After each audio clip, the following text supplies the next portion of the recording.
Welcome back, everybody. My next guest is an actor, a writer, and director of the movies Away From Her and Take This Waltz. Her latest film is Women Talking. Please welcome to The Late Show, Sarah Polley.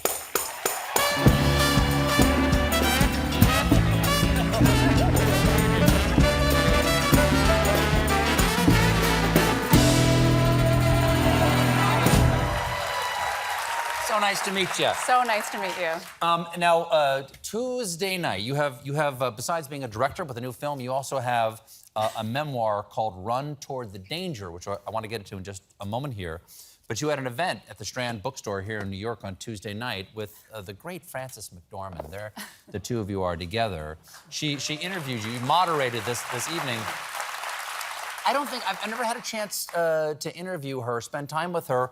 What was she like? She asked tough questions? There's not like a lot of niceties. She gets to the point. Yeah. I mean, it's pretty direct. But the thing that she did last night that was so amazing is she read from the book.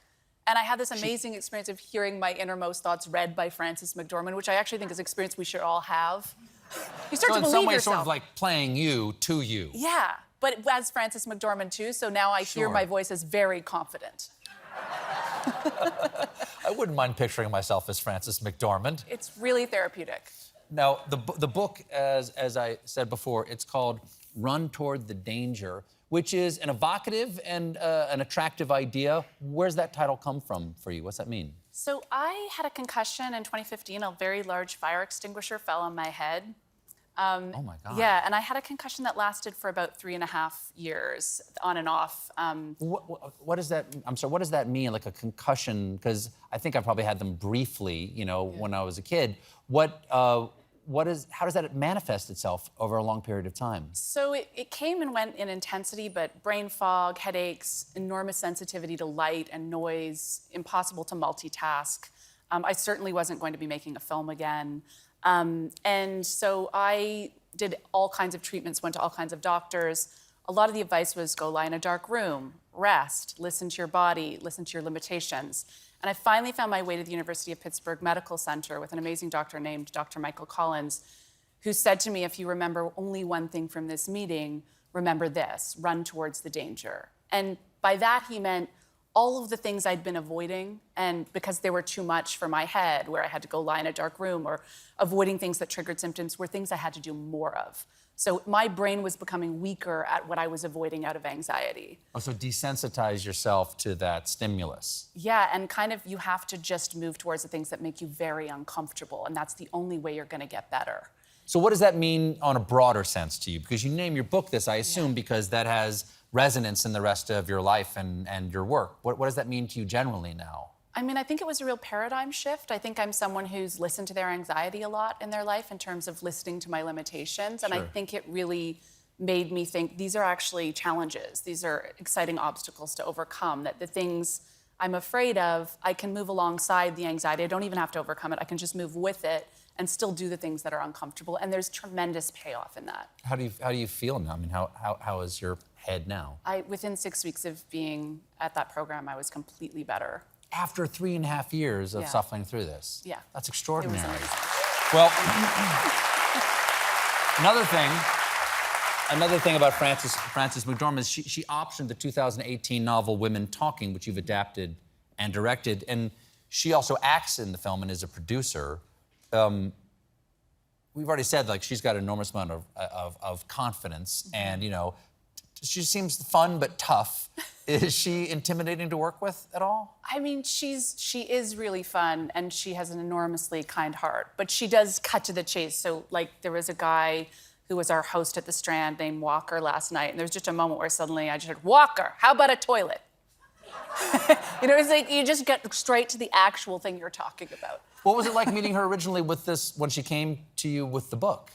I mean, I was thrilled because it was a book. Women Talking by Miriam Toews is a book that I loved so much. And I had actually reached out when I found out she had the rights, and she and Dee Dee Gardner, who were producing it together, reached out to me on the same day.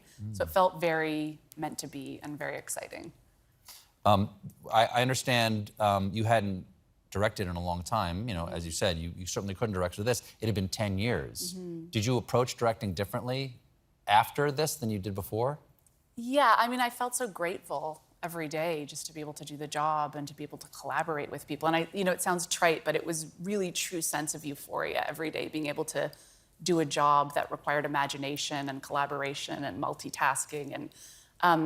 And also I'd had 3 kids in the last 10 years, and that was a big part of the reason I took the time off. And I think the stakes just feel lower with everything after 3 kids. Nothing can be as hard as 3 kids. No, all the people I was working with had fully developed frontal lobes. No one yelled about the wrong size spoon. It was really easy. Well, the film has got an extraordinary cast. Claire Foy, Rooney Mara, Jessie Buckley, extraordinary actress. What is it about? And we have a clip here if you could set up what we're about to see. Sure. So Women Talking is about a group of women in an isolated religious colony. There has been a series of sexual assaults over many, many years. We don't see this in the film. This is the backdrop. And they gather when the men have been caught, the men have gone to jail. All of the men of the colony have left to bail out the men. The women are left to decide the fate of their colony. Are they going to stay and fight? Are they going to stay and do nothing and forgive the men? Or are they going to leave and build their own colony? So the film follows this very rigorous, passionate debate between these women. And in the clip we're about to see, some of the more sticky questions are getting asked, like, what if we have the wrong guys? Jim? We must consider this. No. No, that is not our responsibility because we aren't in charge of whether or not they are punished. We know that we've been attacked by men, not by ghosts or Satan, as we were led to believe for so long. We know that we've not imagined these attacks, that we were made unconscious with cow tranquilizer. We know that we are bruised and infected and pregnant and terrified and insane, and some of us are dead. We know that we must protect our children regardless of who is guilty. All right, Salome, thank you. Please sit down.